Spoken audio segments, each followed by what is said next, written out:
call the meeting to order. We'll start with roll call. Morgan Brown. Here.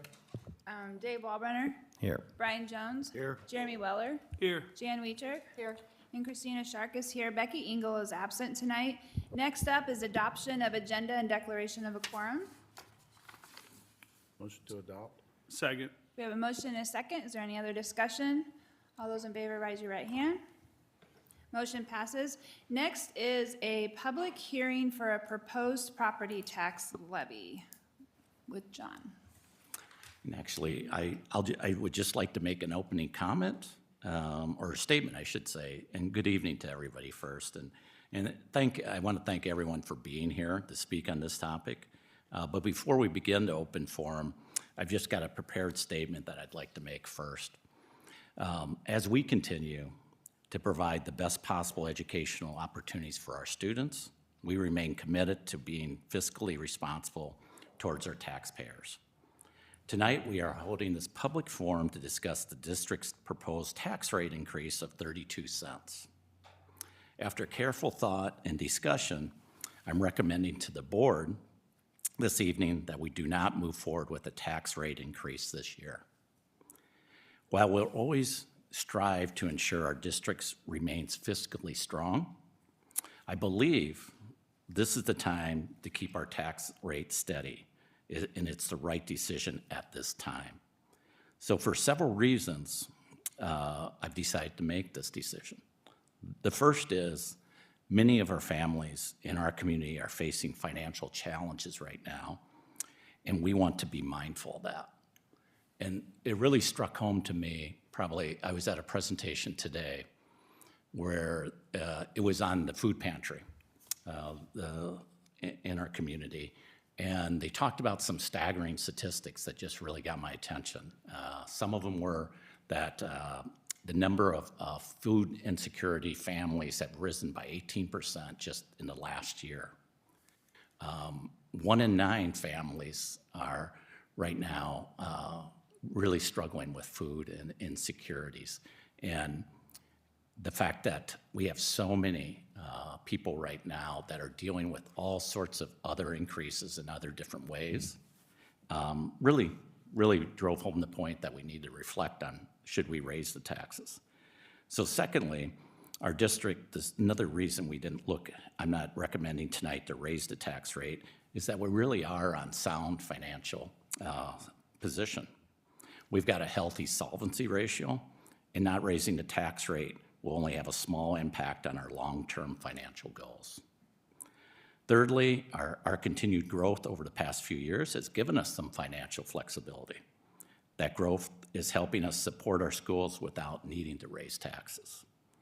And then finally, and I'm really sincere about this is a chance to show our appreciation to our community for the ongoing support you've given to our district and our students. So I also want to thank our school board members for their continued leadership and support. Their commitment and guidance in balancing fiscal responsibility with doing what's best for our families and community played a crucial role in my decision not to raise the tax rate this year. So I greatly appreciate the board's support in supporting this decision as well. We hope that not raising taxes makes our district partnership with our community even stronger. We proudly serve a community that values education and supports our mission. We look forward to our continued collaboration in helping make Ottumwa schools the best they can be. Later in our meeting, we'll present, if you'd like to stay around and hear, we'll present more in-depth budgetary information. And then also, the way the process works is that this is a forum where you can give feedback, but no decisions are made tonight. That will be at the next board meeting. I know that's a little bit confusing, but it actually won't take place till 2 weeks from now, where the decision will be made. But I promise you I won't change my mind on it. So with that, I will open it up for any public comments that people would like to make on the tax rate. We do have 2 written requests for this topic. The first one is Jane.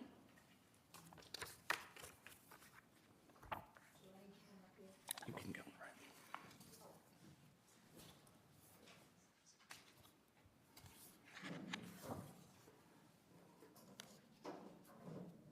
And Jane, typically, we just ask that you say your name, your address, and keep your comments to 2 minutes. Thank you. My name's Jane Hoadley. My husband Mike and I live at 162 West Alta Vista here in Ottumwa. First of all, I'd like to thank you for recognizing the difficulties that raising taxes due to particularly people that are retired, those on limited incomes, and those of us who don't get raises. I would like to emphasize 2 or 3 things. We all know that our current president has put together a task force that they call DOGE, and no organization is perfect. I know you're doing your best to keep everything down to a minimum, and you made that clear tonight, and I appreciate that. However, I would like to also recommend that every government agency look at the possibility of including DOGE in your organization. That we all know that there's waste. We know that there is room for doing some things differently that might be better and more cost-effective. I would also like to talk about a little bit about other possibilities of looking at revenues that haven't been explored, perhaps. You know, a property tax basically is illegal. All taxes are illegal. If you look back into 1913, our history, no tax is legal. And I think President Trump is trying to right that with getting rid of our income taxes and call it Internal Revenue Service instead of Internal Revenue Service. So recognizing that what we're doing here is illegal, because those of us who work so hard to buy our houses, we never own them. The government owns our house, folks. We're actually paying rent. When we're paying property taxes, we're paying rent. And if we don't pay our rent, or if we can't pay our rent, then the property that we call home is taken from us. That is totally illegal, but it's been going on since 1913 or thereabouts, a very, very long time.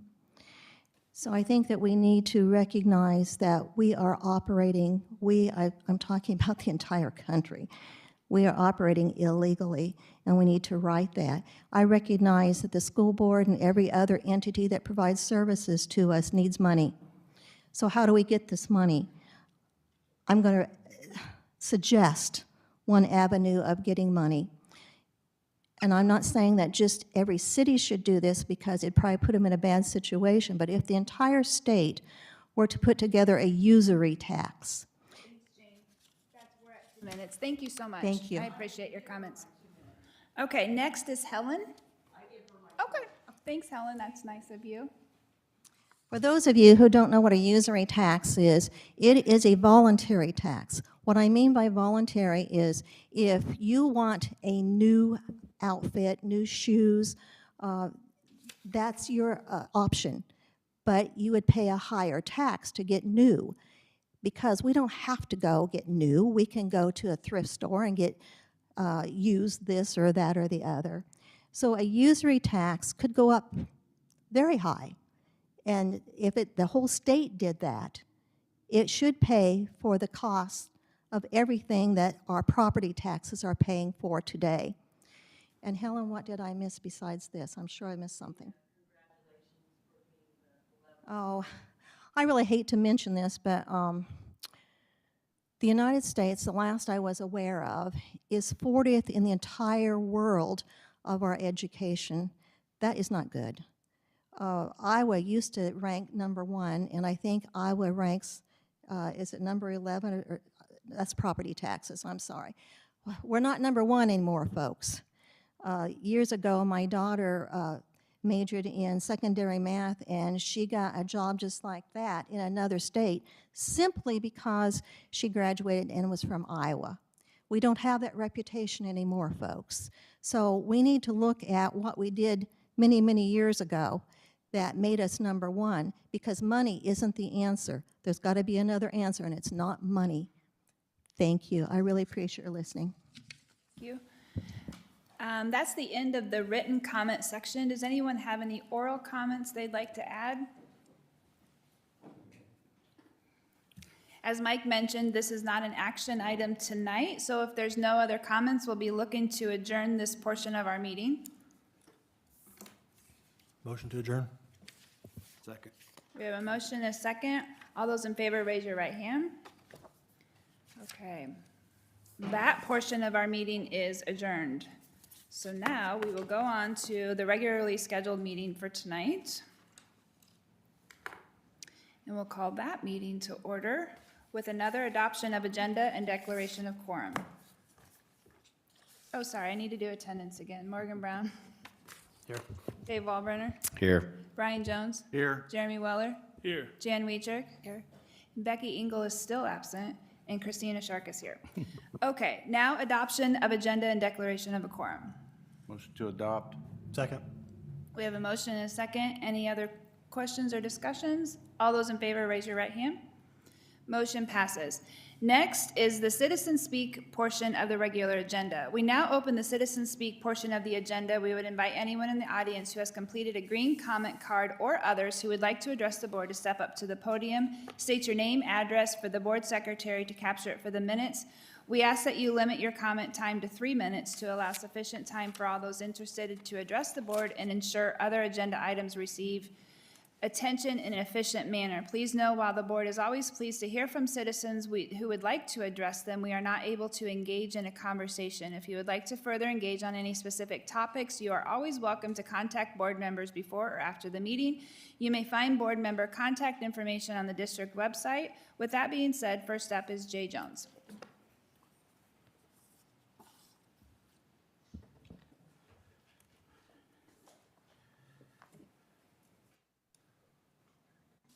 Hi, my name's Jay Jones. I live at 5 Bear Creek Estates. About 2 months ago, there was a gun on a bus. There's a video of it. The schools determined it was a fake gun, toy gun. I spoke with the police department. I spoke with one of the board members. The police department could not verify it.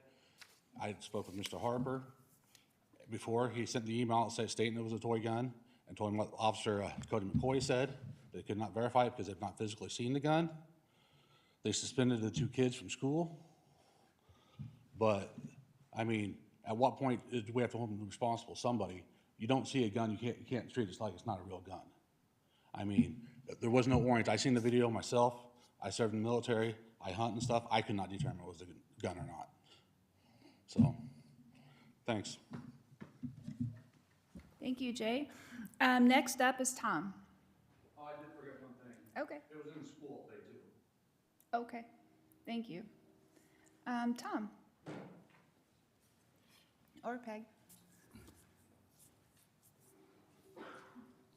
My name is Peg Lazio.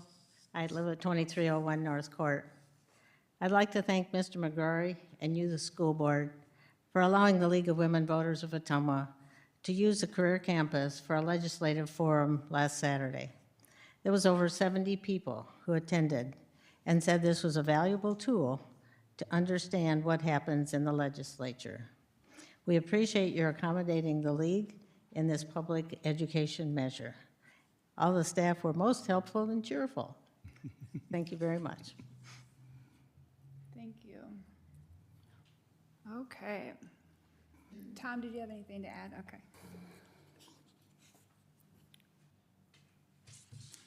My name is Tom Lazio, 2301 North Court, and as the partner and husband of the lady that was responsible for that meeting on Saturday, I'd like to recognize a couple of staff people who went above and beyond the call of duty to make the technical part of the meeting very usable and helpful. We sometimes forget how important the behind-the-scenes people are, and I think the school district doesn't always recognize those folks that do the hard work and don't get the recognition. But Saturday we had, thanks to Landon Allen, the IT director, and Jeremy King, we had a great recording, and I think they were very pleasant, friendly, accommodating to us, and people wanted to be able to see the results of the meeting who couldn't get here that day. So again, I just want to say thank you very much for your kind work, and you've obviously created a culture of being helpful to the citizens, and I appreciate that. Thank you very much. Thank you, Tom. That is the end of the citizen speak portion. Next up is employee recognition with Kate. We're excited this evening to have 5 employees that we're recognizing as Employee of the Month.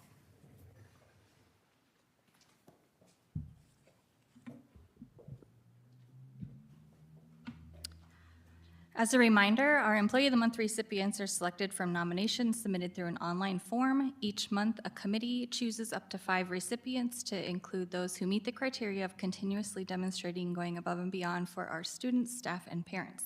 We welcome you to submit your nomination through our form titled Employee Nomination Form, found under the quick links on our website. First, I have Joan Walsh. She was unable to be with us tonight. Ms. Walsh is an associate at Ottumwa High School and has been employed by the district for 9 years. She was nominated by a parent and a colleague.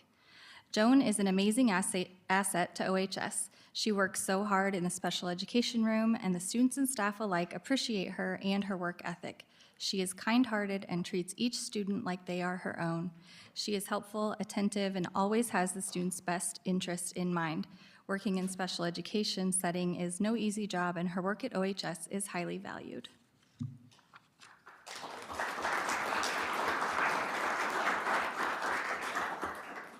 Next, we have Janaea Wallace. Ms. Wallace is a teacher at James Elementary School and has been employed by the district for 12 years. She was nominated by a colleague. There's a quote about leadership by Bertram and Olson that says, "Leadership is what happens when any person in an uncertain and imperfect environment accepts personal responsibility for the success outcome of that environment." This is what Janaea does. She comes with solutions, energy, and a willingness to take personal responsibility for making things better for staff, students at our school. Her passion and willingness to do the things that need to be done make her well-respected and influential. She is a critical part of the team at James. Congratulations.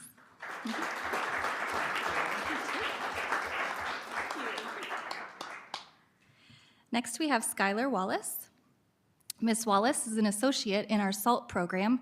SALT stands for Social Academy Learning Therapy, which is housed at Evans Junior High School. Skylar has been employed by the district for 6 years, and she was nominated by a colleague. Skylar is a huge asset to our SALT program. She is a grounding force for our students and knows what they need. She is calm and thoughtful in a job that is high pressure and difficult. Skylar helps our students regulate, and she models that behavior herself. She's an important part of our team, a leader, and a great example to us all. Skylar goes above and beyond. Our students and staff can always count on her. We couldn't do it without her. Congratulations.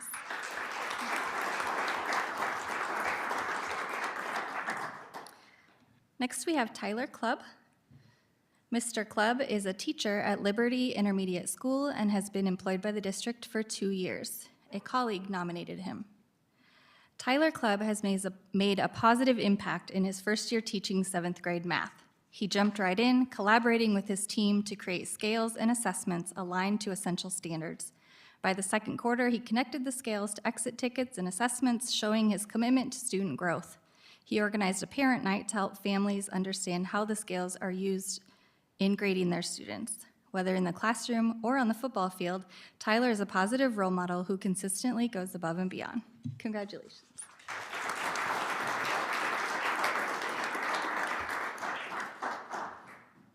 Lastly, we have Deb Buckingham. Ms. Buckingham is a teacher at Pickwick Early Childhood Center and has been employed by the district for 32 years. She was nominated by a parent and a colleague. Ms. Buckingham has consistently demonstrated an exceptional ability to nurture, inspire, and educate our community's youngest members. Deb is a teacher who allows her students many different opportunities for learning and exploring through science, dramatic play, sensory play, social play, and countless other ways. Her classroom is a haven for the creativity, warmth, and discovery where every child feels valued and empowered to explore their potential.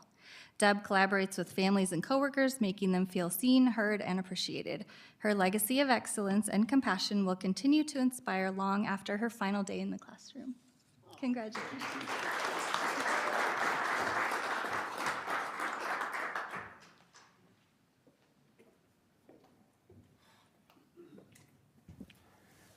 Okay, next up is the consent agenda. Motion to adopt. Second. We have a motion and a second. Is there any other discussion? All those in favor, raise your right hand. Motion passes. Next up, board priority, we will promote and monitor growth in student achievements, and all students will be challenged with high expectations that meet or exceed measurable targets.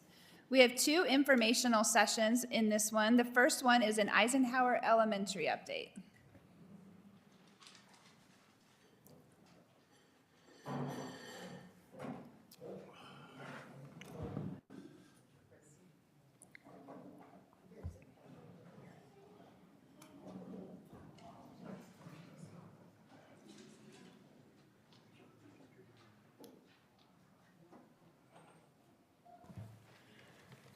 Good evening, everyone. I'm happy to be here tonight and share a little bit about what we've been doing this year at Eisenhower Elementary School. We have 2 goals that we've been working on all year. We want to be committed to providing a positive culture for learning for every student, and then, of course, committed to growing academic achievement for every student. So we're going to talk about both of those things. Under the heading of providing that positive culture, our Tier 1 team met at the beginning of the year and really refocused everything that we're doing in our social emotional learning program building wide. And the 4 main things that we made changes to were the implementation of morning meetings for all classrooms, focusing on a school-wide competency once a month, upping our game on our PBIS rewards, and then also making our counselor services a lot more accessible and impactful. You can see this is a 3-year comparison of our discipline data that we pulled off of our new analytics system on our Power School program.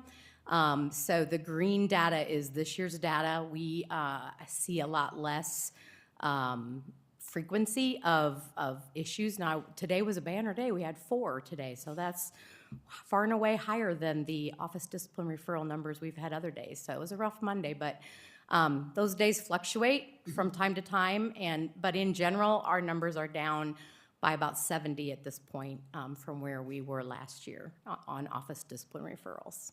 And I can also share that I would say that the data, I don't have this in a graphic, but the data is pretty focused on there are specific students that are frequent flyers, and so then they become the focus of Mr. Eaton and I's work and the counselor's work.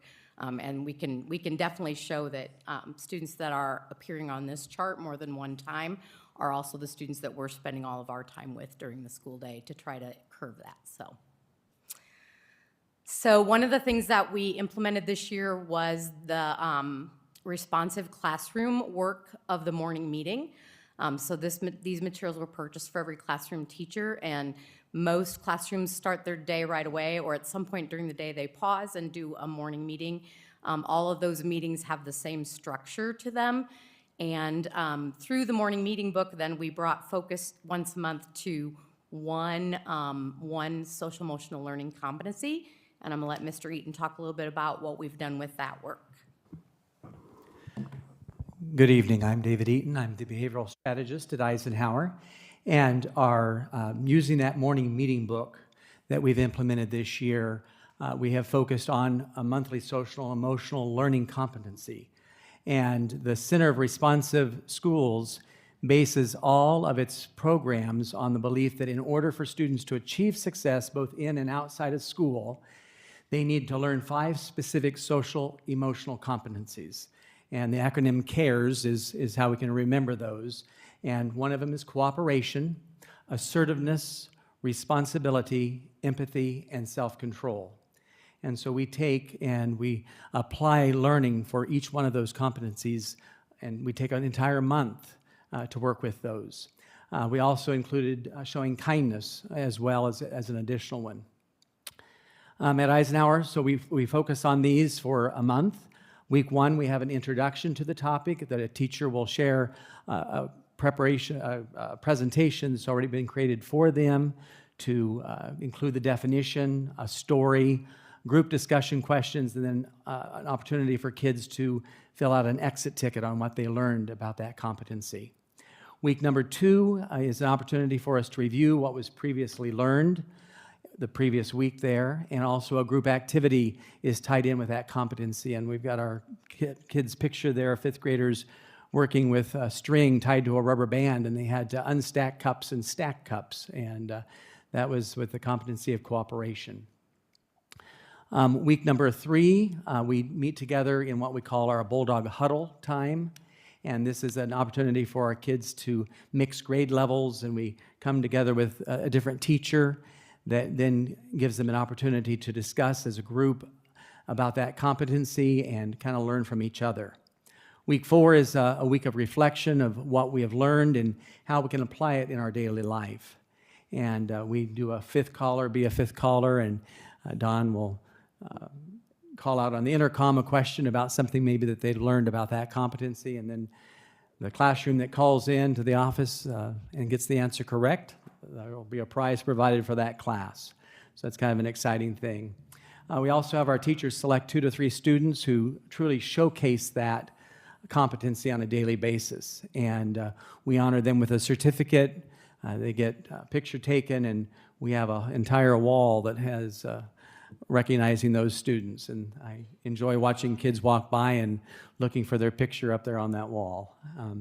But I've really been impressed with the carryover with each of the students and how well that they are learning these competencies, and just the conversations that I hear of what they've learned if they're trying to do a problem solve, or an issue has come up. Well, we can figure this out, and it's just been good to see that. I've even had parents make comments to me that, heard you talked about empathy the other day, and so a lot of these are characteristics that we'd definitely like to see in our kids, and we've done a lot of growing there.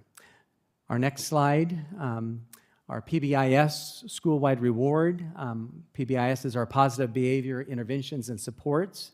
And it's our PBIS team comes up with monthly celebrations to recognize our students' efforts when they're able to collect our Bulldog tickets.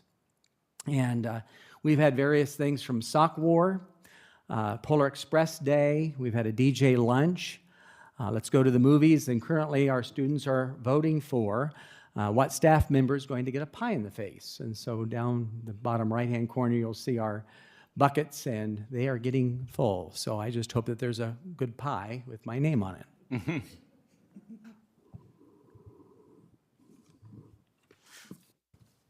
Wanted to take an opportunity to share, one of the things that this board's been committed to is putting services in place for students. Seated to my left is Kristen Carlson. She serves as our building's reading support person. Eisenhower's never had a reading support person over the years, so this is our first year with that, and we appreciate that. And we have a full-time guidance counselor. Now we have enough students to justify a full-time English language learner teacher.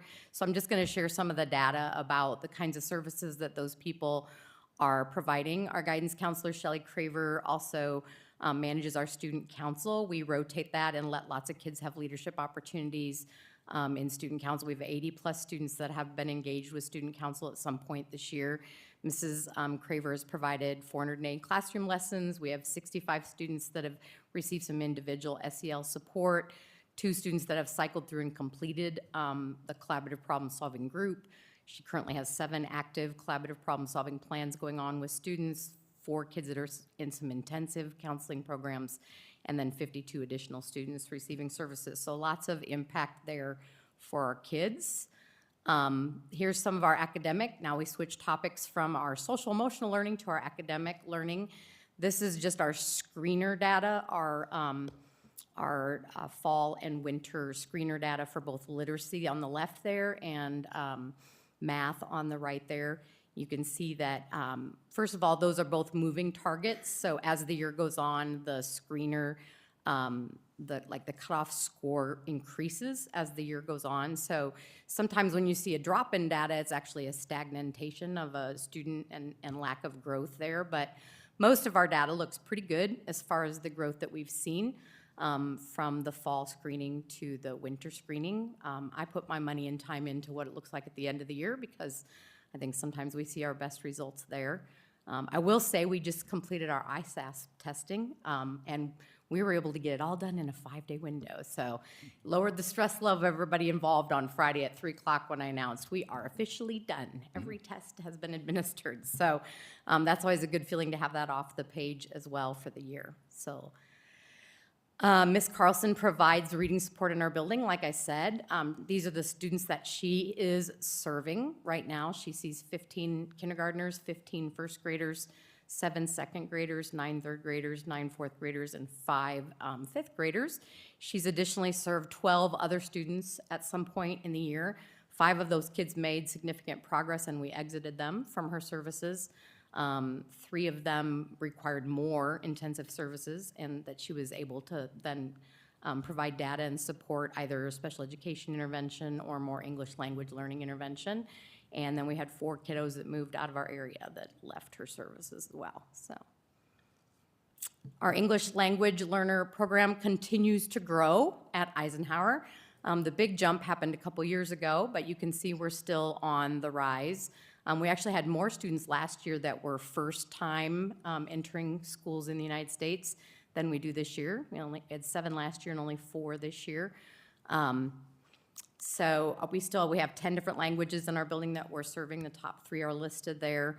We're doing both some push-in time in classrooms and some pull-out. We dedicate the amount of services to kids based on what they need. And I'm pretty excited to say that we've retained 75% of our EL students actually stayed the entire academic year from where they came in last year until this year. So not as much transient population as we anticipated. So that's nice to see those kids hang out with us and some of them actually have moved to other parts of the town and the parents have chosen to just leave them right where they're at and they find ways to get them there because they want to stay within those relationships that they have at Eisenhower. I'll let Mr. Eaton talk a little bit about this. All right, so in our goal setting and also our proficiency skill work, I know that our teams meet regularly once a week during our collaboration times. We call it team time. And those teams are actively engaged in setting SMARTY goals for themselves and monitoring that using data. And also in making sure that they incorporate proficiency scales, within their classroom and in evaluating students and their progress with their essential standards. Proficiency scales are in use in each of our classrooms and also specialist classrooms. We also had social emotional scales developed with our counselor that went into the classrooms at the beginning of the school year so that kids could kind of see how they would rate themselves with their social and emotional learning as well as keeping up with the classroom expectations. We also developed some proficiency scales to help our kids evaluate how they're doing with expectations within the building. So how are you doing on the playground or how are you doing within the hallway or the bathrooms? And so kids can kind of self-evaluate using a proficiency scale even with those expectations. Eisenhower is really good with celebrations. We do a lot of celebrations with bucket grams and milestones and our certificates that we give out with our competencies. But here we've got pictures of kids that have reached a specific milestone. And we started the Milestone Award this year, and it just recognizes students who have set a certain goal for themselves and they've achieved that goal. And so it's just a personal celebration that we do every Wednesday morning and also Friday morning. And just to see the kids' pride and smiles on their faces just makes it just so very, very special.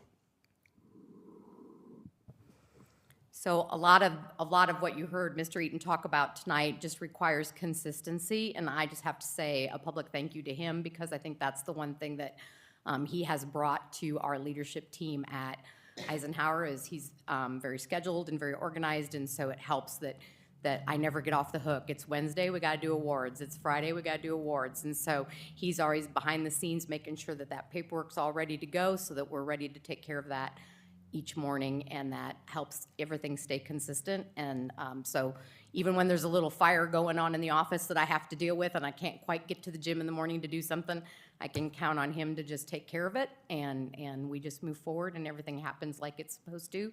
So I have really appreciated his partnership this year. Our behavior strategists do more for our students than you can even imagine, and I appreciate that switch by our teacher leadership program from just focusing on instruction to also focusing on behavior and SEL. So unless Ms. Carlson has anything she wants to add. Well, Here. I just wanted to say that all the 61 students that I have all made progress in some way.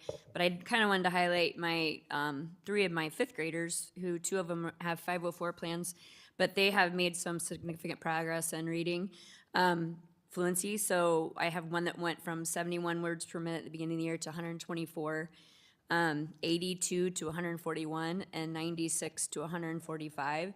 And they might not be where they're supposed to be, but they've made such huge gains that it's a significant amount to them, and they're very proud of that. So just wanted to say that it's going well.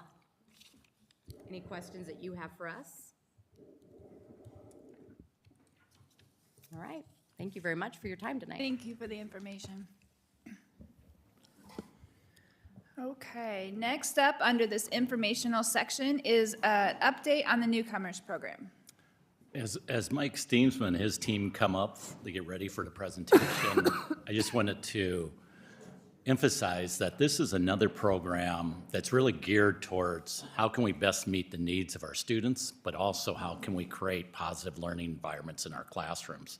And so this is tied to our SALT program, our recently junior kindergarten program, our therapy classroom program. They've all made a huge difference for kids, and it's also helped with our learning environments in our schools as well. So we really appreciate coming tonight.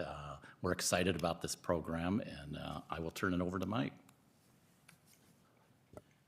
I always like to bring data when I can share that with the board. As of today, there are 42 languages spoken in the district, which is actually the lowest number that I've ran, I think, in probably the 6 years that I've been here, with 3 students short of 1,200. So I will round it up and say we have 1,200 ELs that we're serving today, and 272 English learners that are between grades 3 and 5, so 3, 4, and 5. And we've met as a team, as an EL team. We've met as a larger district team that we invited a lot of other people to talk about how we could serve newcomers. And as we had that conversation, we knew that there were kids that were coming to Ottumwa without any English whatsoever.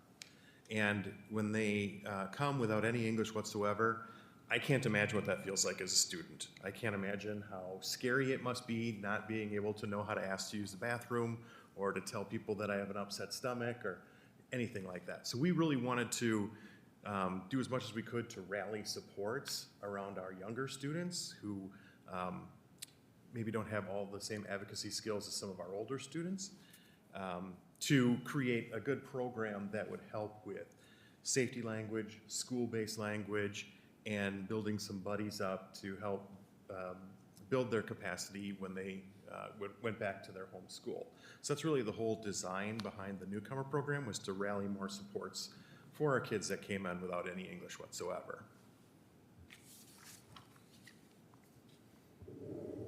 Hello, I'm Suzanne Miner. Sorry, it was a little loud.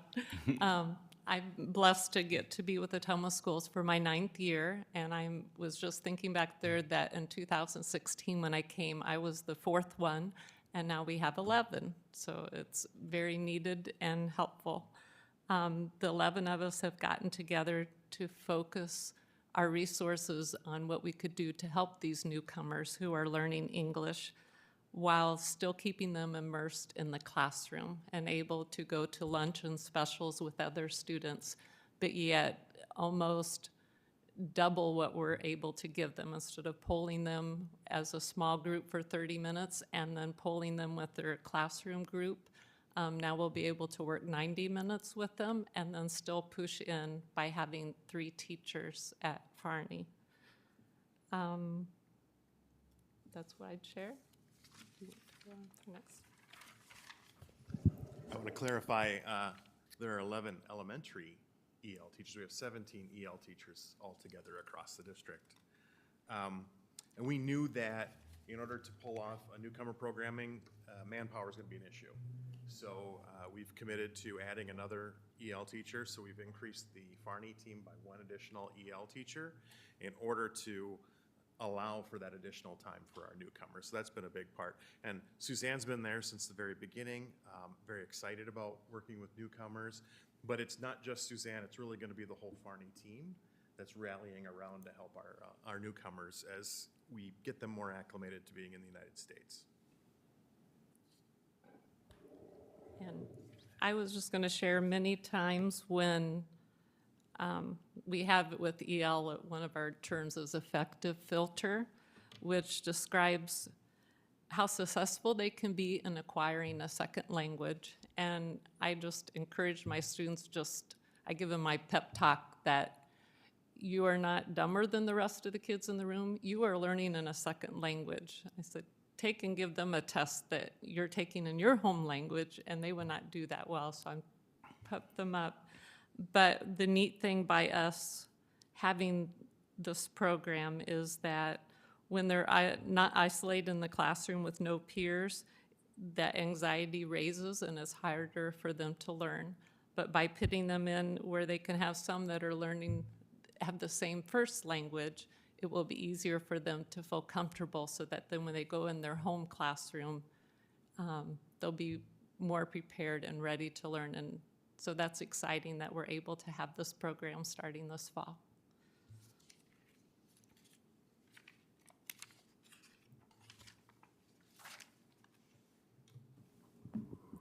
Hello, everyone. My name is Marianne Valdez, and I am the diversity advocate at Farney Elementary. And one of my favorite things, sorry, I'm going to get closer here. One of my favorite things about my job is that I get to welcome and really connect with families, and that would be my role in this situation. And I know that we have this welcome center, and all our families, our newcomers, will be coming here, and we have a diversity advocate here. Her name is Maria Valdez, and who welcomes them. And so we're really looking at using the ELPA 21 screener for them to identify as a newcomer, and when we get that, we'll be able to see if they qualify to join our elementary school at Farney Elementary School, where we'll be having an amazing team that would help them. But our team is currently looking at developing our own screener. So it's beyond that ELPA 21 screener, and we're developing separate questions to see what qualifies a student as a newcomer. And really, and I'll come here, I'll welcome them so they have a familiar face. And I just have that flexibility, and I'm really excited about that. And to tell them all about this program and sharing with the families that your students are going to be in good hands, that they don't have to worry just because they're new to a country, new to a school district, that they don't have to worry. They'll find friends, they'll find teachers who care about them and want to teach them. How like Mike said, how do I say, can I go to the bathroom, or my stomach hurts? We really want them to be prepared. So when they're prepared and ready to go off to their home school, then they'll know what to do. They'll be prepared, they'll be ready, and they'll be more confident. And that's really what a bulldog is, right? They're confident, and we want that for them. I'm Steve Zimmerman. I'm the principal of Farney Elementary, and we are very fortunate to have this program in our building for a couple of reasons. One, we have the space, and two, we'll have additional EL teacher in our building to help support that push-in, pull-out model that we use for our EL students. And this will be a great opportunity for those students in grades 3 through 5 to build that confidence, to acquire the language skills and be successful. And so we're looking forward to that. Do you have any questions for us? Actually, I have a question. Do we still, I know it's been, I guess maybe it's been a couple years ago, and we had purchased some time kettle. Are we still utilizing those in district? Yep, we still, and that'll be part of how we help support students in the newcomer program too. Oh, perfect. So Mike, the ELPA 21, that's to help, basically to help you place where the kids belong at the right level. Is that what that program is? So ELPA is a statewide screener. It's a mandatory screener that we have to give to any parent, anybody that comes into the Welcome Center and identifies a language spoken other than English in the home.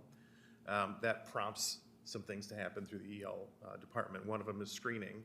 And the screener is just a little part of the ELPA 21, which you just completed a couple weeks ago, which is the big screener that talks about how well our students are acquiring English in their time here in the United States. And it'll be an important tool in helping us figure out what the needs are. It measures speaking, listening, reading, and writing. And so when we get all of those skills, we know kind of the baseline for where those students are. We have tools that help us differentiate instruction for everybody depending on how they score on the ELPA and their grade level. But we recognize that that's not fast enough. And so that's why we're working on building our own screening tool to figure out who, the last thing we want is for a student to have to move to one school district for a few days, screen them, figure out they should have been in the newcomer program and have them bounce back. We want to streamline that as much as possible. So the information that we get back from it's not fast enough is what you're saying? Yep. Okay. Okay. Thank you. Like Mike's saying, definitely our goal is that the kids don't have to transition a lot when they come. So getting a screener that allows us to quickly get them, determine if they, Is the program going to Go be ahead. just for grades 3 through 5? And why is that?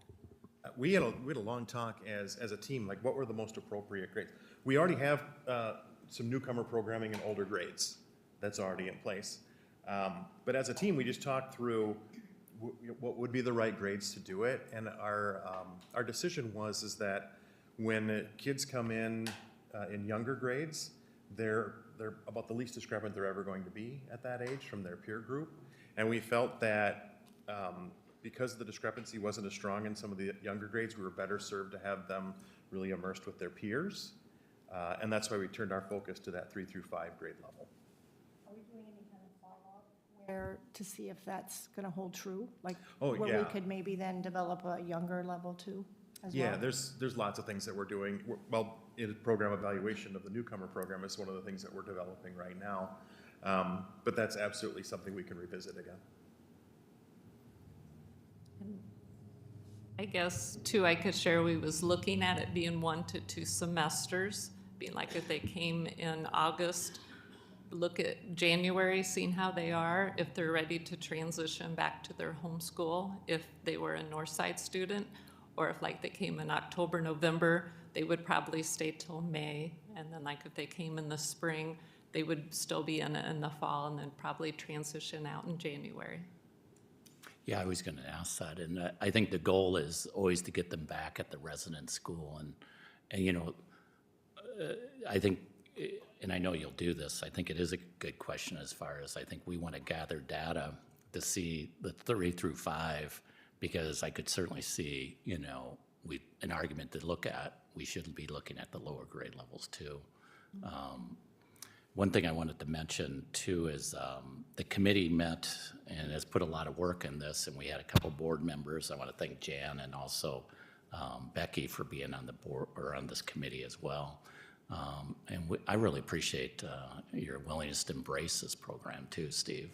You've done a great job of getting buy-in to it, and we appreciate that. And I guess I could add, we already have a lot of the supports in place because we range from like 8 to 12 newcomers already currently at Farney. So it's just doing what we do every day, but just able to, one of us, focus more on this select group and still using the National Geographic and our Amplify CKLA that they're doing in the classroom, only we're using a language studio, which is just for EL to support them. So it's a win-win, and we're excited. Mike, I just want to verify one other thing. So you said the number, we're just shy of 1,200 EL, is that correct? Okay. Will this work for a student that speaks a language that's really obscure, or would this be for a group that all speaks a more, like a Spanish? That's a great question, and we've talked about that because while we have 42 different languages, the bulk of them fall into really the top 4. That's where, you know, and then you get into really, really low incidence where we're talking about maybe 3 or 4 students district-wide that speak that. So one of our hopes was, and what made Farney a really good match for this, is buddying, that we could maybe find somebody in a larger building that spoke the same language that we could kind of buddy you with. But that doesn't always happen with some of the languages that are much more low incidence. But our EL team has been doing this for a long time, working with a language where we got a quick Google and figure out where this language came from because we've never heard of it before. But yes, this will absolutely work for those students with those low incident languages. That's, again, I think our hope is that we actually rally more support for that student because we've got Suzanne specific as their kind of point of contact and a landing spot for them and a peer group that we can build so that they can be more successful, even though the language that they speak is not spoken very prevalently throughout the district.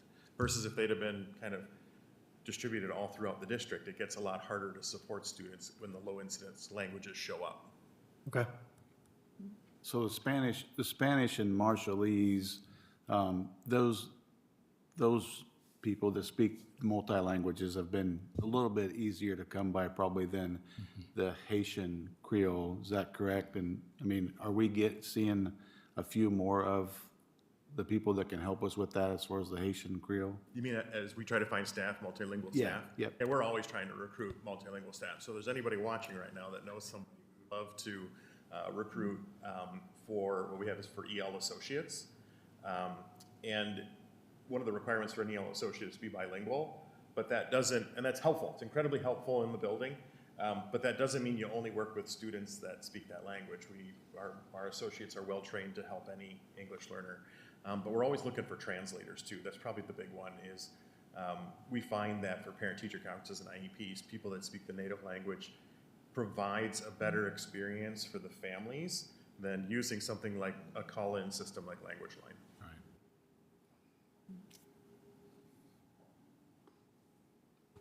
All right, thanks, Mike. Thank you. Thank you.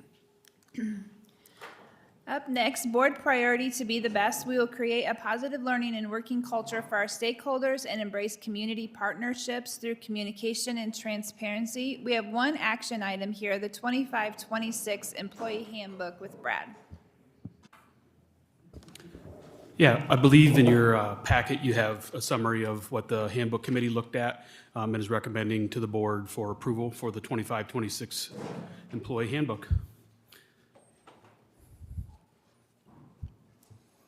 And I would entertain any questions that you have on those recommended changes for next school year.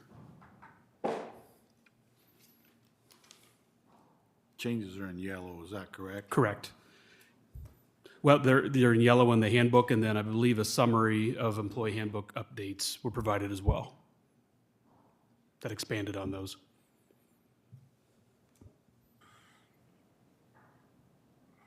If there's no questions, I'll make a motion to approve.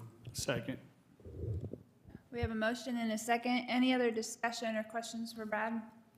All those in favor, raise your right hand. Motion passes. Thank you.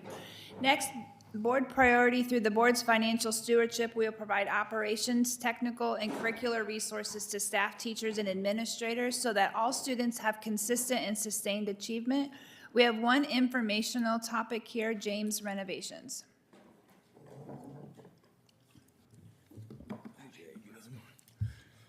So one of the projects we're looking at for this summer is a James Elementary renovation. This would be a PEPAL project, and as to why, you know, we're looking to improve the safety and security of James Elementary, reduce noise level between the classrooms, advance the academic learning environment, improve the HVAC system to better service each classroom. We've met with James Elementary staff several times for the past 2 years to help define the scope of this project. And I'll let Jay talk about that a little bit if you want. Sure. What we were looking at and trying to come up with a plan for is just a way to, if you guys have been in that building, it, you know, initially was built.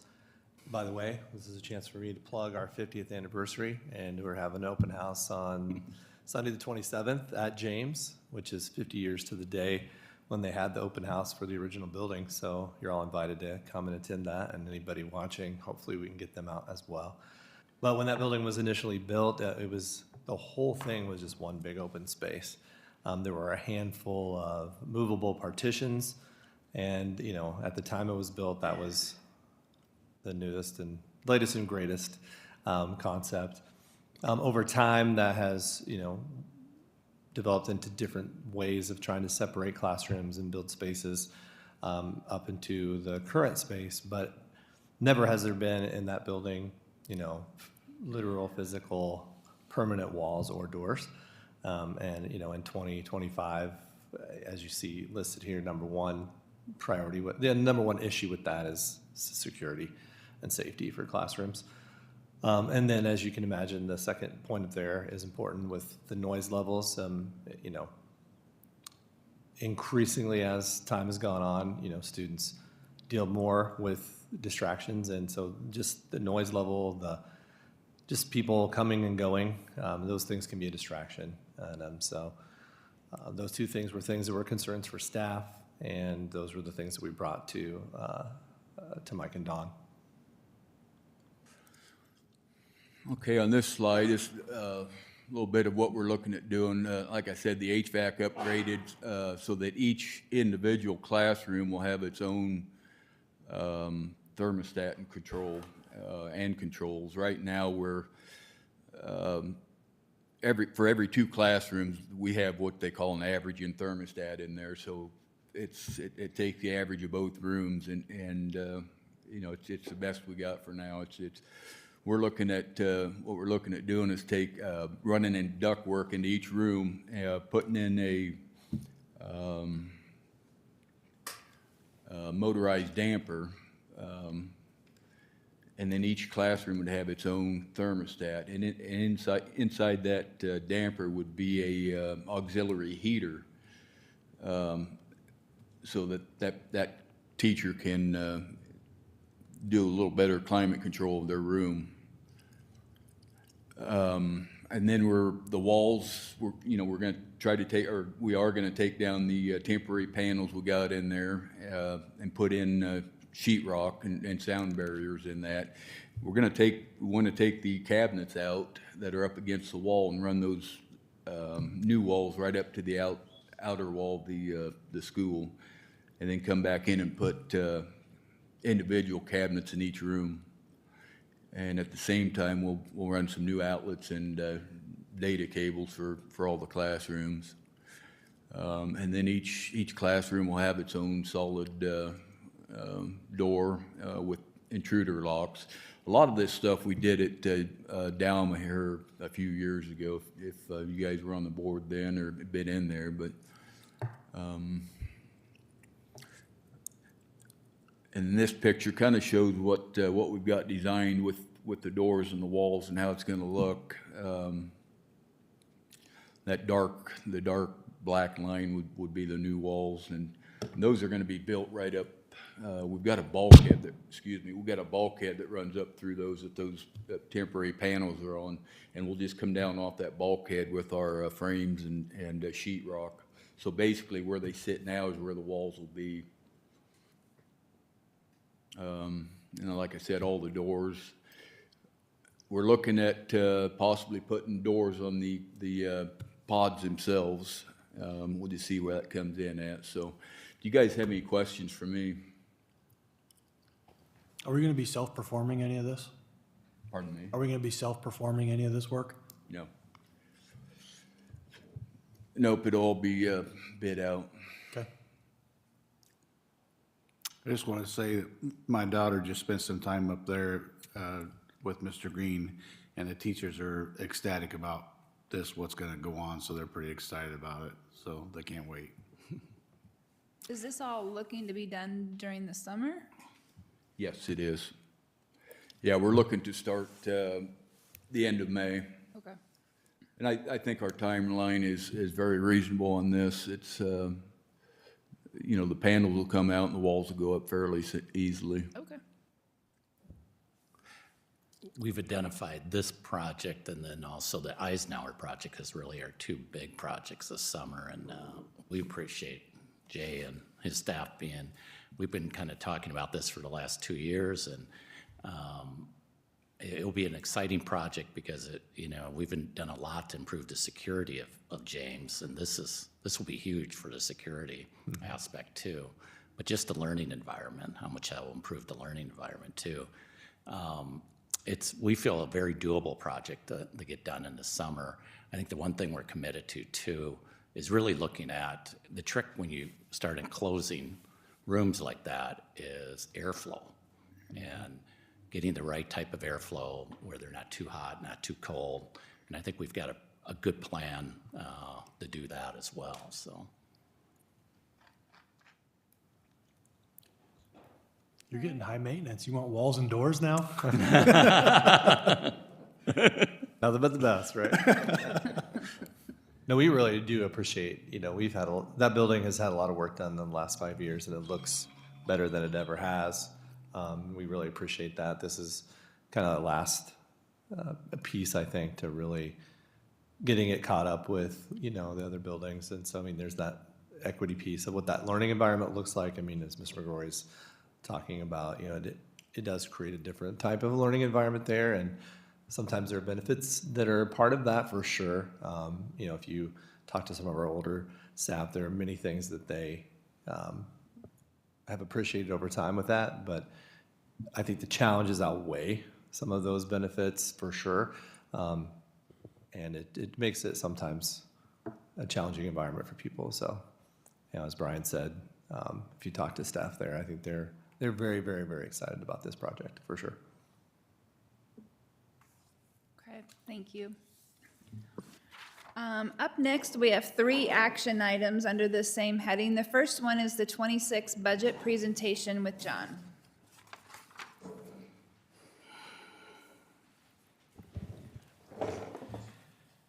Okay, good evening. As Mike mentioned during the opening, this is the additional information, kind of a little more detailed look at the budget proposal for fiscal year 2026. This is just an opportunity for us to go into a little bit of detail, share some high points, and kind of the process. So this is the timeline. This is our first meeting, April 7th. We'll have one more on April 21st, and that's where we'll ask the board to make that final certification of the budget. So I always like to highlight just a couple high-level things. Points, October 2024 certified enrollment, we increased 11 students. And our open enrollment out decreased by 22 students. And this continues a multi-year trend we've seen with student growth in Ottumwa school classrooms, and that's a real positive. We've had lots of grants and some other categorical funding sources. They've been helpful in expanding existing and launching new instructional programs. And some of the ones that you heard, the newcomer program, you've got the SALT program, some special education programs. A lot of those have relied on grants to help get them off the ground because they're expensive programs, as you can imagine, and we appreciate that assistance. So our annual resources and our existing reserve balances are sufficient to fund the operations we have planned for the next school year. Property tax rates are projected to remain flat in fiscal year 2026, and this provides a stable and predictive environment for businesses and taxpayers, and we have put a focus on that as long as I've been here and even many years before. When I look back at the history, the property tax rate proposed by the school has been remarkably consistent. District's unspent authorized budget, that's kind of the legal limit on general fund spending. We've got plenty there. That remains strong. It's sufficient. It's not anything that we have to worry about. Couple concerns, so with good comes a bad. The open enrollment out of the district continues to represent a significant expenditure, so that means when you look at the number of kids that leave, the funds we get for those have to flow through to the district they choose to go to. And our preference would always be to have those kids in Ottumwa schools and then use those resources to educate them here. So that's been a focus, and we're seeing some results, but that'll continue to be a focus area. Ottumwa continues to struggle with a stagnant tax base, and I've got some details a little further in the presentation. We rank last in the state in taxable valuation per student. It's been that way for decades, and it's not even close. And it's just a struggle that we have here where once we apply that tax rate to the valuations, it just doesn't generate as much as any other community based on their valuations. So, and then the legislation that provided taxpayer funds to private schools, that's generated a significant and rapidly increasing expense in the state budget. And that just reduces the pool of resources they have to fund public schools at a sufficient level. So as we hear them discuss the SSA for this year at 2%, knowing that inflation's run much hotter than that, the amounts and increases in the state budget for private schools has increased significantly above 2%. They underestimated greatly, and there's been tens of millions of dollars additional expenses to fund those that they didn't see when it was initially proposed. And that takes away from the bucket they're working with to fund schools and other public entities. Beneficial programs that were introduced and funded with those grants, they have to be transitioned to ongoing funding sources once those one-time funds are depleted. So at Gateway, we relied on a legacy grant that phased out over 3 years. Some of the grants, the therapeutic classroom grant we received was a significant boost. That phases out after a year. And all of these are a challenge.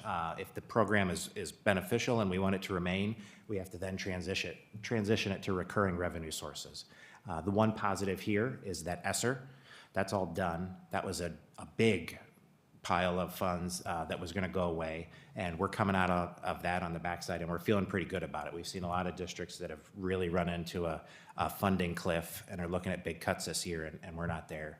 It was very prudent about the expenditures. The board and the superintendent administration did a nice job with that. SSA lags inflation. We were up 2% is definitely more than we're seeing increases on everything. And then the proposed property tax reform that has just come out this year, we've just seen some very preliminary examples of what that could be, but there's just a lot of unanswered questions about that future effect on public school funding. So we're watching that, but there's just a lot of uncertainty. So those are some of the concerns we have. So enrollment trends, we'll just go through some graphical representations. We've had 7 consecutive years of certified enrollment growth. That would be that blue line. In 2018, we had 4,416 PK through 12 students, and this year we're looking at 4,897. That's an increase of 481 kids, or 11% in 6 years. So it's really good growth across the board. We're happy to see it. Open enrollment trends, you can see the gap here. After many years of it increasing, so on the left side of that graph, you see that orange line going up. That's the open enrollment out. And then in 2018, 2019, it began to stabilize, and it has been fairly consistent. That helps us. It was going up, in some cases, 10, 20% a year, and that's really hard to budget. So that has stabilized a lot. And this one's just another, the certified enrollment and OE out. You can kind of see that gap in the middle portion was OE out was the top one. That was growing rapidly and faster than the certified enrollment, the kids coming in. And then you see those lines kind of cross and stay stagnant there. And that's just a positive comparison there. Kind of evens it out. SSA history. This one, after slowly climbing from fiscal year 19 to fiscal year 24, annual increases are headed in the wrong direction since then. We hit 2024, it was 3%, and then last year it was 2.5%. This year it looks like it's going to be 2%. So that's that blue line is just coming back down, and it couldn't be kind of worse timing for us at the school because our expenses had been more in that 2% range for a lot of years, and then COVID. It's been weird since then, and we've just seen a lot of expenses. Nothing's only gone up 2% or 3%. So anytime that these numbers lag, that hurts us. New money versus SSA, the orange line is the percentage that the state gave us. The blue line is how much we ended up receiving new money year over year. And in most years, this is higher, and that's because of that student enrollment. So the SSA gives us 1%, and then if we have more students, that also generates more funding. So that's why you see that kind of move along. But 2026, they're about even. So it's just kind of coming back down. Taxable valuations. This is the one I mentioned before. Ottumwa's got the lowest valuation per student. The blue line represents total valuations, and then the orange is commercial and industrial properties only. So there's a lot of data here. I'll give you a summary. Over the past 10 years, overall valuations in Ottumwa have increased 20%. So at first glance, 20%, that sounds great. It's over 10 years. Okay, it's only 2%. That's a little less encouraging. But I pulled some data from the Federal Housing Finance Agency Price Index for Iowa over that same time. So that would represent like how much has your property gone up over 10 years? And that in Iowa is 58.5%, so almost 60%. So we're running about a third of that. So if you figure just housing and property valuation increases over 10 years has run about 60%, we're only in Ottumwa running 20%. So we're behind inflation even. And one way I know a lot of property owners would look at that and go, well, my property's gone up, that's 60%. But one thing that hurts is that if you've got other properties that maybe haven't gone up, or you've got some that have fallen in disrepair, and then the other is just a lack of growth. We just haven't seen a lot of growth in residential or commercial properties in Iowa. So the lack of new homes being built, all of those kind of play into it. And it's just something that we have to deal with in Ottumwa. It's nothing new, but it's always something I just like to highlight that some other communities don't have to deal with. This one, it will in no way try to go through all of these, but this is just a little chart. On the left side is the source where schools get money, and the right sides are our different funds. And maybe the first one to point out is if you look on the left side, 4 down is a pink or purple, pinkish purple. That's sales tax. So that's a sales tax penny. Every time you make a purchase, there's 1 cent of that tax that goes to funding school infrastructure. And if you follow the line where that goes, it traces over to something called SAVE, and that's our capital projects fund. So that money goes to the SAVE fund, and then you see further what that can be used for is building improvement projects, equipment, buses, vehicles, technology, computer. That basically points out that the money we get in sales tax can only be used for those capital expenditures. So a question you'll hear a lot is how can the schools be building new buildings and investing in infrastructure, but then struggling with their general fund stuff with your teachers or instructional materials? And it's because those funds cannot be used for anything but those capital purposes. So even if we were sitting on a pool of $20 million in SAVE funds, we could not use that to pay additional staff or purchase additional instructional materials. So, but this chart goes through and kind of shows all of the different sources and then funds. So it's just a helpful reference I like to throw in there for explanation. The next couple slides will just kind of go over some of the figures that are generated. We have a worksheet. It used to be a worksheet, now it's an online portal that the Department of Management gives us. We enter a lot of the school data, a lot of it's there already. We go through and it does a lot of calculations, and a lot of this is automated. What you'll see is it basically goes through and it starts with the funds received for regular education. So that top line, that $41 million, that's our regular education students times the district cost per pupil. And then below that, we add all the additional things. So you've got supplemental weighting, so you've got special education or EL students, special education is right below it, teacher supplemental, professional development, all the other pieces that flow into that till you get to the bottom, which is a combined district cost of $60 million. So this is, and these are revenues at this point. This is kind of a breakdown of it. The big blue part of the circle is the main regular program. So that's your regular instructional program for a student that doesn't have any additional needs. And on all the other colors are kind of some of the additional pieces that come as part of that.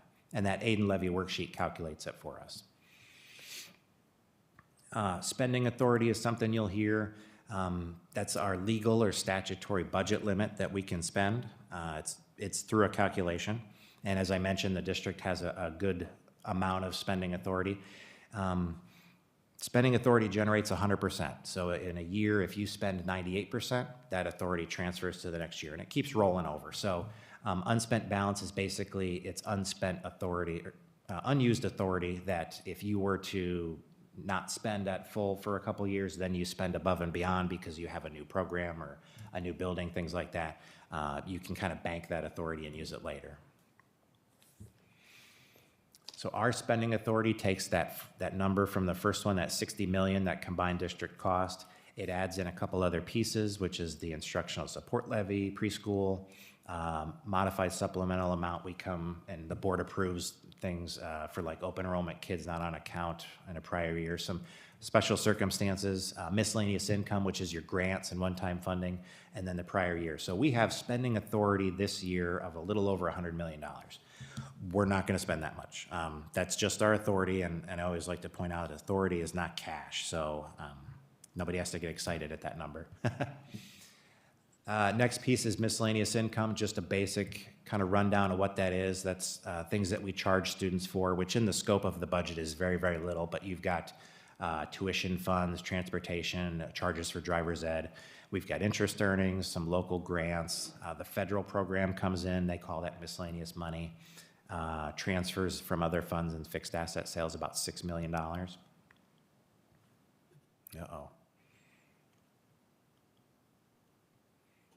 Oh, there we go. Sorry about that.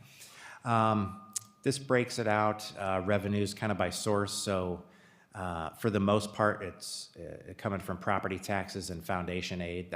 That's state money. That 8.9 million, that's base property taxes, and then down below. So our budgeted revenues are about $71 million. And just to kind of point out, about 12 or 13 million of that comes from property taxes. The balance of it comes from state aid and federal sources. Other districts, it's a little different. So if you've got an Okoboji that has very, very high property valuations, their property taxes are going to be a significantly higher portion of their total money because they've got that valuation, that tax base. We don't. We're probably on the lower end of that. So just kind of a summary mix of where the money comes from. There it is in a graphical representation. The state formula is the most of it, federal, state, local. This is the tax breakdown. So I always like to point out that we're not the only taxing entity in the community. City, school, county, community college, there's a couple miscellaneous others. In a lot of communities, the school may be the largest receiver of taxpayer funds. In Ottumwa, we're the second. The city is actually the largest. They're on that top line there. Their levy, and this is last year's numbers, they were at $20.80, which is about 47% of the total levy. The school is at $14.66. And we're going to remain there at 33%. And then the county, community college, and the others make up the balance.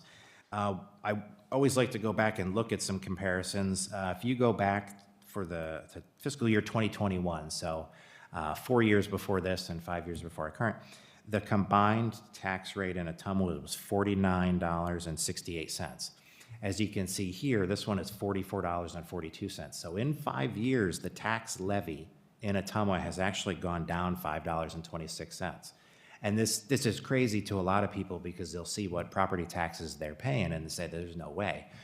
That's controlled by valuation. So it's that number they start with. If your property 5 years ago was worth $100,000 and now it's worth $150,000, even applying a lower rate, you might pay more in dollars. But we always like to highlight this because this is what we look at, and those combined valuations are not growing up as much. So just something to point out. Ottumwa is going in the right direction there. I think it might still a little be on the high side combined. I know as a school we kind of fall right in line, and I'll go over that. But I just always like to show that comparison so everybody understands the different entities that come on that tax bill. This is a breakdown of the levy in dollars. The main line I highlighted there in the bottom is that we're going to propose a levy this year of 14.66907. It's actually up a 100%, so very little. We were at 14.668 last year. Grand total revenues that'll generate for the school is about 14.4 million property taxes. I think I misspoke before, it was 13 million, I thought. About 14 million of our $70 million budget comes from property tax. Most of it is state controlled. Board controls things like the cash reserve, the regular PEPL, the management levy, and then voter controlled is in Ottumwa here, it's the voted PEPL. We went to the voters a couple years ago and requested that, and that makes up a small portion of the overall property tax levy. This grant is 10 years of the school's property tax rate. It's very consistent. We are proposing the tax rate this year. It's the same tax rate that was in effect 10 years ago. We did have a dip for a couple years. Those were COVID years. We received a lot of additional money, and we did not need as much from the local community, so we were able to come down. All of those funds are gone, so we're coming back, but we're just coming back to where we were. And like I said, it's 10 years ago. And if you go back even further on this, that rate was right about 1470. It's just been, before my time, it was remarkably consistent. So I think the school's done a decent job of at least being predictable. This is the calculation. So property tax owners received a statement that went out, and there were some issues with that I have. The first one is, if you look at that assessed value, I use the same number here year over year, just so you can see the actual year over year increase before you take into consideration other factors. So the school's ask is going to be the same. That's the fourth line down. It says 1467. It's a 0% increase. But right above that is taxable value, and that's calculated by using the state's rollback percentage. That changes every year. No taxing entity has any effect or control over that. The state does it through a formulation. So this year, that valuation, or that rollback changed by 2.3%. So the school's tax rate isn't increasing, but even without that, you would see an increase in taxes of 2.3%, and that's because of that rollback. Add into that any valuation increases in your property, which are based on the assessed value. Those would be additional, but we like to start with this. The statements that went out included an automatic 10% increase in those valuations. And I have another slide that kind of talks about how that doesn't work in practice. But a lot of statements went out and were showing a 12 and 13% increase. As you can see, we're not asking for that. And I don't think valuations have gone up quite that much either. So at least in a single year. And then the bottom section is that same applied to commercial. And you'll notice here that's lower than the 2.3 or the 2.4 on residential. There is a new calculation of valuations on commercial properties where a portion of that value is applied to the same rollback, and then they go to the 90%. It used to just be that you would get taxed on 90% of commercial value. Now they've added in a rollback on the first 150 grand that'll basically lower the taxable value of commercial property. So a little bit of a tax break for commercial entities. And we didn't have anything to do with that, but the state did pass that last year. So net income, this is kind of a repeat of everything. We're not changing our rate. Other factors come in there. On a $100,000 home, you're looking at about $16 based on that rollback change. Overall increases in assessed property values, and then other entities that are increasing or decreasing may contribute to your statement change, but the school just controls our portion. We compare ourselves against other districts with served enrollment. That orange line represents the median. At 14.66, we're a little below that. So you got a couple districts that are much higher. Just something to point out is every district on this comparison, when you apply their rate to their valuations, it's going to generate more money. If you applied our rate to the valuations in Marshalltown even, or Ames, or Dallas Center Grimes, they would generate more money with the same rate because they have much higher valuations. And that's just kind of how that plays out. There's a lot of numbers on here. Down towards the bottom, I've highlighted a couple. This is that spending authority. So this is just a 5-year picture of that. Like I said, on the right, there's that line that says $100 million. That's what our authority is. Like I said, we're not spending that much, but that's the authority we have. This is our long-term debt obligations. All of the listings here are revenue bonds, which means they're funded through that sales tax penny, which means that there's zero effect on the property tax rates with this. So that's just a highlight of those. This is a summary of our revenues. We're looking at revenues in this year about just under $94 million. That's down from about $113 million last year. That's because we're not issuing any bonds this year. And then down below, our expenses totaling about $98.4 million. Ending fund balance of $28 million. That's all funds combined. So, and then finally the tax rate 14.66907. This certified budget, this is the 1,000-foot view. We'll do a line item budget much further along. Obviously, we don't know everything that's going to happen next school year, so we'll continue to build that as we go. And a couple notes, the updates. We're having 2 public hearings. This is the first one. The next one will be 2 weeks from now. We sent out that notice. Last year, it was March 15th. This year, they bumped us up 2 weeks. So by March 5th, we had to send out that notice. We didn't know anything about SSA. We still don't know anything. So it's a little early, but it was moved forward. The 20th, those statements went out. And like I said, the assumption of a 10% property valuation was built into the calculation. It's not theoretically possible because in Iowa, they have that rollback. So if valuations went up 10%, they would change that rollback so that your tax doesn't go up 10%. So even what they put on that statement wasn't theoretically possible based on current law. So our ask is that the state has all those numbers. They have your actual valuation. they could have our proposed tax rate. They could give you your actual number. They don't have to use a fictitious 10% increase. They could give you your real number. So we're going to continue to push for that. We'll have the next hearing in 2 weeks, and we'll certify by April 30th. Yep, this is kind of, so yeah, the last one, April 21st, public hearing and adoption of budget, and then we'll file our budget with the county auditor and Department of Management by April 30th. That's a lot. I apologize. It's always a lot, but I don't get to speak to you guys very often about the budget, so I get excited. I put lots of slides together. But I hope that's beneficial. That's in your packet. As always, if you have any questions about specifics, I'm more than happy to answer that. The same goes to the community. My number's on the district's website. You can call, email. But yeah, after a discussion, our recommendation is approving the proposed property tax levy of no more than 14.66907, and then for us to publish notice of that public hearing to be held on April 21st. So I just want to say I probably understand this more now than I ever did after having several phone calls and not understanding it all. And one thing I tried to make sure people understand is you can drive any direction in this town and really see where the school district is spending their money. Mm-hmm.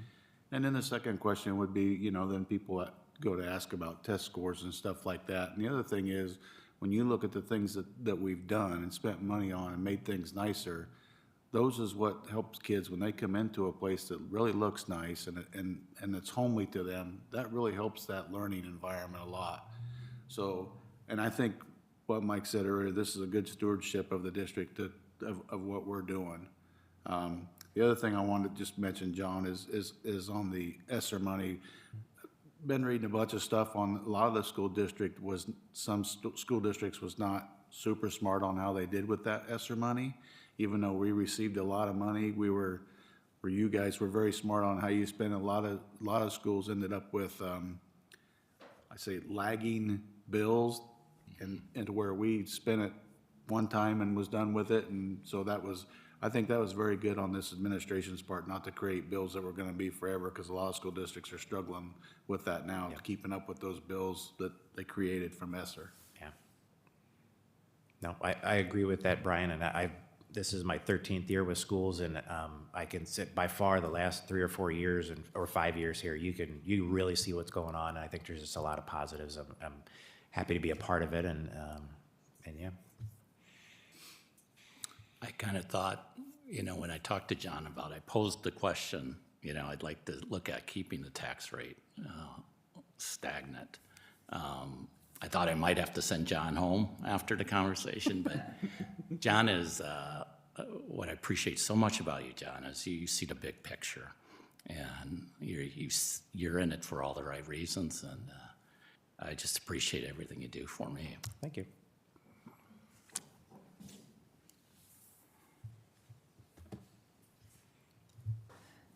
There are no more questions. This is an action item.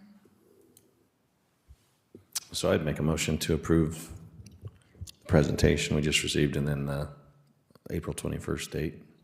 Perfect. Second. Any other discussion or questions? If not, all those in favor, raise your right hand. Motion passes. Thank you, John. Thank you. Very interesting.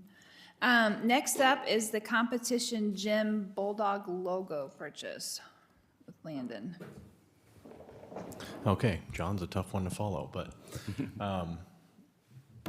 as the competition gym nears completion, we're looking at some branding opportunities. As you know, the entire south wall is kind of a blank slate of precast concrete. And so what we are proposing tonight is a 22-foot tall, our athletic logo, which is a combination of the O and the Bulldog.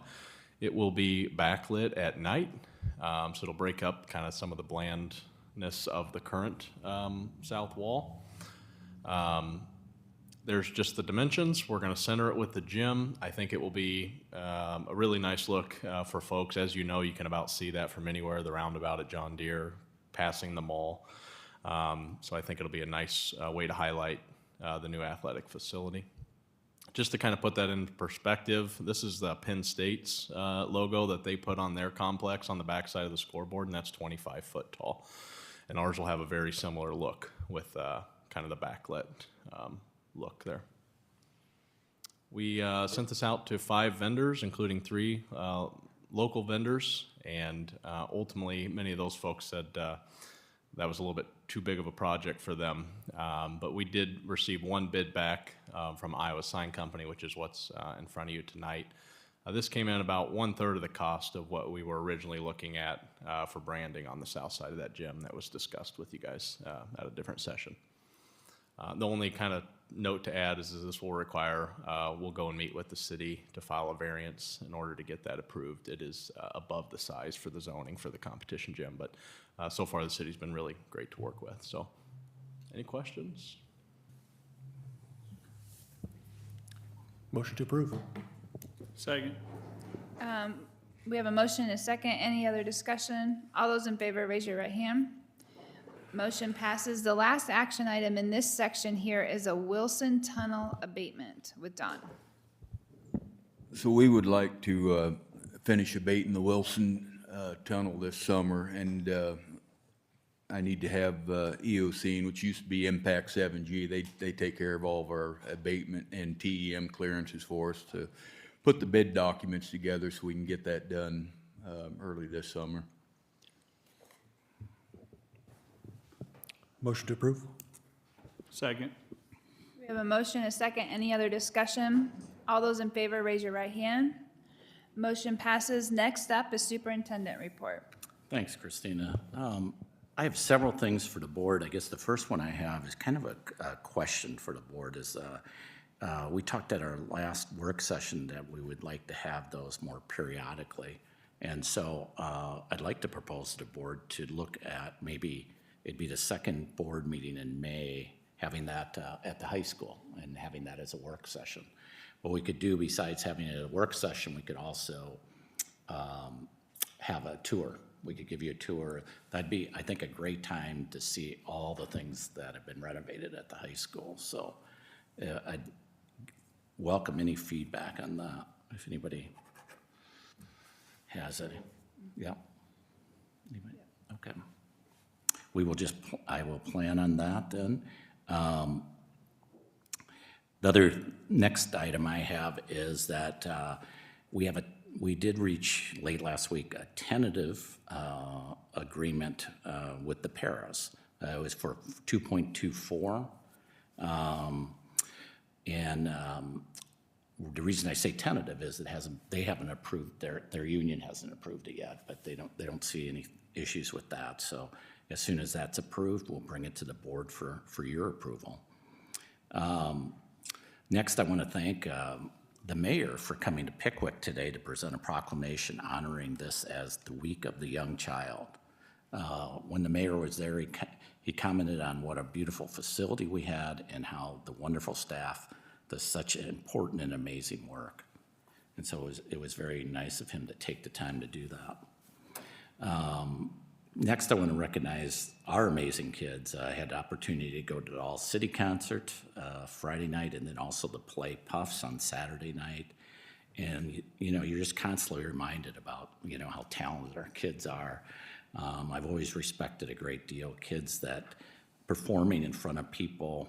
I would say probably the all-city concert was probably as sold out as you could possibly get. Even the superintendent didn't have a seat right away. He had to look for a seat. So it was really a nice event. And the other nice part there too is that was you could live stream it too. So for a lot of like grandparents and so forth, and I was told that the picture was beautiful. So I really appreciate that too. Tomorrow, I've got a meeting. I just want to keep the board updated on this. It's the meeting where we're meeting with different coaches, different activity people. It'll be up at the high school at 3:30. Brandon and I are meeting with that group to kind of discuss ideas of how maybe we'd use that building. If we do a building that would be across from the high school on 4th Street there. So I'll keep the board updated on that.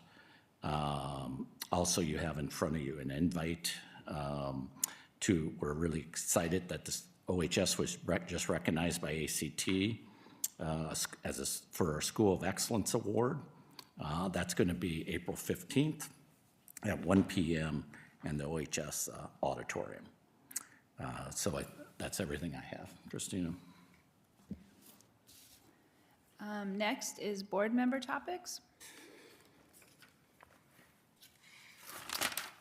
Okay, and if we don't have anything there, we need a motion to enter into closed session as provided by Iowa Code Section 21.51I. Make a motion to go into closed section. Do we have a second? Okay, and this is a roll call vote. Morgan Brown? Yes. Dave Walbrenner? Yes. Brian Jones? Yes. Jeremy Weller? Yes. Jan Weichert? Yes. And Christina Shark is a yes. We're in closed session. We'll take a 5-minute break.